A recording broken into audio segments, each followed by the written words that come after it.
آپ دیکھ رہے ہیں روشن پاکستان نیوز۔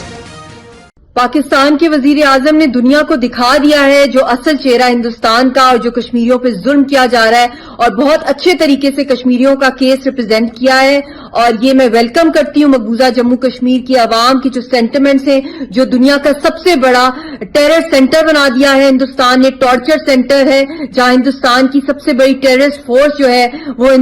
نہتے کشمیریوں کی جو نسل کشی کر رہی ہے، اور دنیا کی جو سب سے بڑی عدالت ہے اس زمانے کی یونائیٹڈ نیشنز ہے، اس کو یہ بھی یاد دہانی کرائی ہے کہ اگر انہوں نے فیل کر دیا اس کرفیو کو لفٹ کرنے میں اور کشمیریوں کو ان کا حق خود ارادیت یو این کی امنگوں کے مطابق نہیں ملا ان کو، تو پھر یہ ایک نیوکلیئر جنگ کی طرف معاملہ جا رہا ہے۔ اب ساری ذمہ داری دنیا کے ورلڈ لیڈرز کے اوپر ہے اور یونائیٹڈ نیشنز کے اوپر ہے کہ وہ کس کا ساتھ دیں گے۔ وہ ہندوستان کی دہشت گرد پالیسی اور مودی رجیم اور ان کی آرمی کا ساتھ دیں گے، یا وہ نہتی کشمیریوں کا اور پوری دنیا کو بچانے کا ساتھ دیں گے، کیونکہ یہ بہت خطرناک موڑ پر یہ سٹرگل آ گئی ہے، اور جو اس وقت ہندوستان کے عزائم ہے وہ پوری دنیا اس سے افیکٹ ہو سکتی ہے۔ تو اس لیے کشمیریوں کا ساتھ دیا جائے، امن کا ساتھ دیا جائے اور کشمیریوں کو ان کی آزادی دی جائے۔